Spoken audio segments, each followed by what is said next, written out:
بسم اللہ الرحمن الرحیم۔ دوستو یہاں تک ترجمہ ہو گیا تھا صفحہ نمبر 216 میں۔ آئیے آگے دیکھتے ہیں۔ قال ملک الضفادع، میڈھکوں کے بادشاہ نے کہا، کیا کہا؟ لعمری لا بد لک من رزق یقوم بک اذ کنت مرکبی، لعمری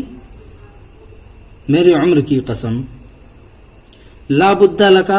تمہارے لیے ضروری ہے، ٹھیک ہے، لعمری میری زندگی کی قسم، لا بد لکا تمہارے لیے ضروری ہے، من رزق رزق کا ہونا، تمہارے لیے رزق کا ہونا ضروری ہے، یا پھر اس کا ترجمہ ایسے کر سکتے ہیں کہ تمہارے لیے روزی ضروری ہے، ٹھیک ہے، من رزق کا ترجمہ کریں گے صرف روزی یا رزق، تمہارے لیے روزی ضروری ہے، یقوم بکا جو تم کو قائم رکھ سکے، جو تم کو زندہ رکھ سکے، اذ کنت مرکبی جبکہ تم میری سواری ہو، اذ کنت مرکبی جبکہ تم میری سواری ہو، فامر تو بادشاہ نے حکم دیا، بضفدعین دو میڈھکوں کا، یوخذان جن دونوں کو لیا جائے گا، مجہول کسے گا، ٹھیک ہے، تو بادشاہ نے، اس کے اندر جو ہوا ضمیر ادھر لوٹ رہی ہے، تو بادشاہ نے دو میڈھکوں کا حکم دیا، یوخذان جن دونوں کو لیا جائے گا، فی کل یومن روزانہ، یومین، ٹھیک ہے، روزانہ لیا جائے گا، وَيُدْفَعَانِ إِلَيْهِ دفع الى، یدفع دفعان مطلب ہوتا ہے حوالے کرنا، وَيُدْفَعَانِ إِلَيْهِ اور ان دونوں میڈھکوں کو اس کے حوالے کیا جائے گا، سانپ کے حوالے کیا جائے گا، فعاش بذالک تو اس سانپ نے اس کے ذریعے سے زندگی گزاری، اس سے یعنی میڈھکوں کو کھا کر، یا یہ کہہ سکتے ہیں اس تدبیر سے اس نے زندگی گزاری، وَلَمْ يَضُرُّهُ خُضُوعُهُ لِلْعَدُوِّ الذَّلِيلِ، ٹھیک ہے، وَلَمْ يَضُرُّهُ ذرہ يَضُرُّ ذرہ مطلب ہوتا ہے نقصان پہنچانا، وَلَمْ يَضُرُّهُ اور اس سانپ کو نقصان نہیں پہنچایا، کس نے نقصان نہیں پہنچایا، اس کا فاعل کہاں ہے؟ آگے ہے، خُضُوعُهُ اس کا جھک جانا، اس کا یعنی سانپ کا ذلیل اور رسوا ہونا، ذلیل ہونا، للعدو الذلیل ذلیل دشمن کے آگے، ذلیل دشمن کے سامنے، ٹھیک ہے، ولم یضرہ اور اس سانپ کو نقصان نہیں پہنچایا، خضوعہ للعدو الذلیل ذلیل دشمن کے سامنے اس سانپ کا جھک جانا، ذلیل ہونا، بل انتفع بذالک بلکہ اس سانپ نے تو اس سے فائدہ اٹھا لیا، انتفع ينتفع انتفاع اس کا مطلب ہوتا ہے فائدہ اٹھانا، بلکہ انتفع اس سانپ نے فائدہ اٹھایا، بذالک اس چیز سے یعنی اس تدبیر سے، ڈیلی دو میڈھک کھا کر کے، وصار له رزقا ومعیشتا اور یہ اس کے لیے ہو گیا، یعنی یہ جھکنا، ٹھیک ہے،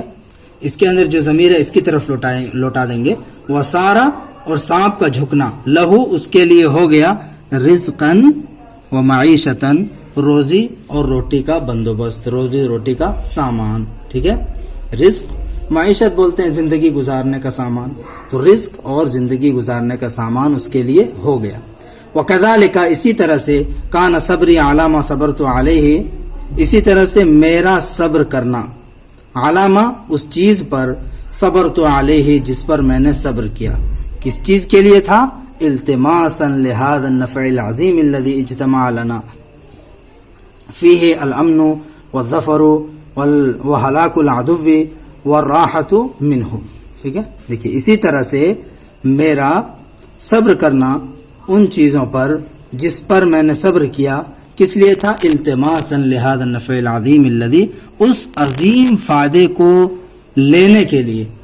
اس عظیم فائدے کو اٹھانے کے لیے، التماس مطلب ہوتا ہے طلب کرنا، التماس کرنا، ٹھیک ہے، تو التماسا لهذا النفع العظیم الذي اس عظیم فائدے کو لینے کے لیے، اٹھانے کے لیے،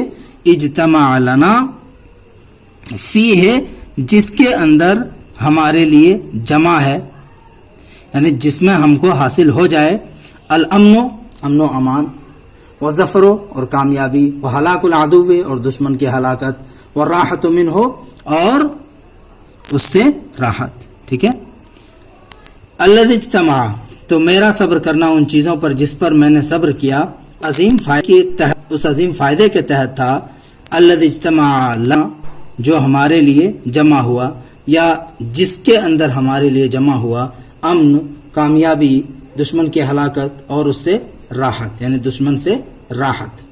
یہاں پہ کہہ سکتے ہیں کہ راحت کی شکل میں، مطلب الذی اجتمع علینا، جو ہم کو، ہمارے لیے نہیں کریں گے ترجمہ، جو ہم کو اس میں امن و امان، کامیابی، دشمن کی ہلاکت اور راحت حاصل ہوا ہے. ٹھیک ہے، اجتماع مطلب ہمارے لیے جمع ہوا، مطلب ہم کو حاصل ہوا ہے، ترجمہ کر دیں گے. ووجدت سرعۃ اللین رفیقی،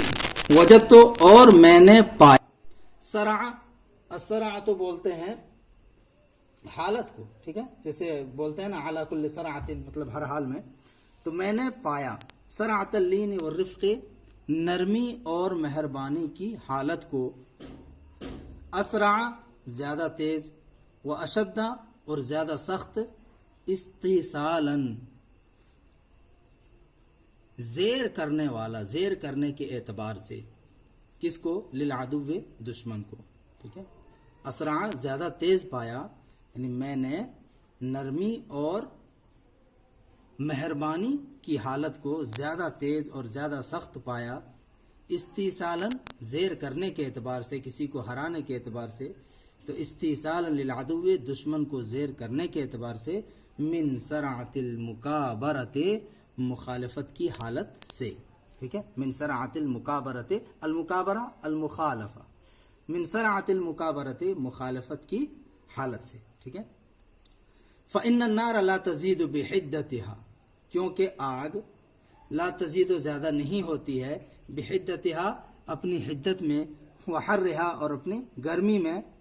علی ان، دیکھیے یہاں پہ یہ جو جملہ ہے نا، یہ جملہ معترضہ، اس کو مان لیں گے. تو کیونکہ آگ اپنی حدت میں اور اپنی گرمی میں تیز نہیں ہوتی ہے،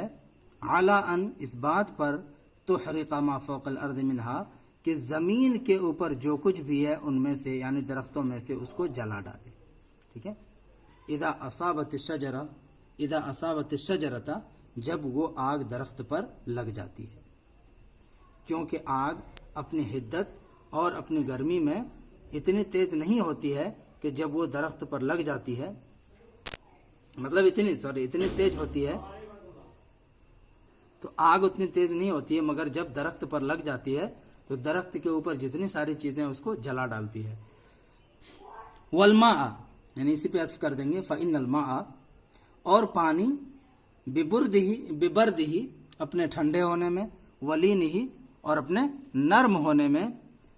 استأصل یستأصل ما تحت الارض منها، زمین کے نیچے جو کچھ ہوتا ہے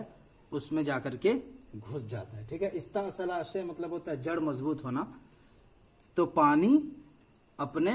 ٹھنڈے ہونے کے باوجود، ولینہ اور اپنے کمزور ہونے کے باوجود، رقیق ہونے کے باوجود، یستأصل ما تحت الارض منها، ان درختوں میں سے جو زمین کے اندر ہے، مطلب جو جڑیں ہیں، اس تک پانی کیا ہو جاتا ہے؟ پہنچ جاتا ہے. ٹھیک ہے، جڑ کو مضبوط کر دیتا ہے پہنچ کر کے. ویقال، اور کہا جاتا ہے، اربعۃ اشیاء لا یستقل قلیلها، یعنی کہ چار چیزیں ہیں، لا یستقل قلیلها، کہ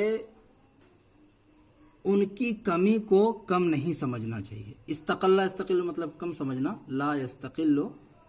قلیلها، کوئی آدمی ان کی کمی کو کم نہ سمجھے. چار چیزیں ہیں جن کی کمی کو آدمی کم نہ سمجھے، یا اس کو ایسا بھی مجہول پڑھ سکتے ہیں، لا یستقل قلیلها، جس کے کم ہونے کو، ٹھیک ہے، یستقل مجہول کا، لا یستقل قلیلها، جس کے کم ہونے کو کم نہیں سمجھنا چاہیے. وہ چار چیزیں کیا ہے؟ النار والمرض والعدو والدین، آگ، بیماری، والعدو دشمن، والدین اور قرض. ٹھیک ہے، دین جمع دیون، اس کا مطلب ہوتا ہے قرض. تو یہ چار چیزیں ہیں جن کو کم نہیں سمجھنا چاہیے. یہیں تک رہنا چاہیے. انشاءاللہ دوسری ویڈیو میں اس کے آگے پڑھیں.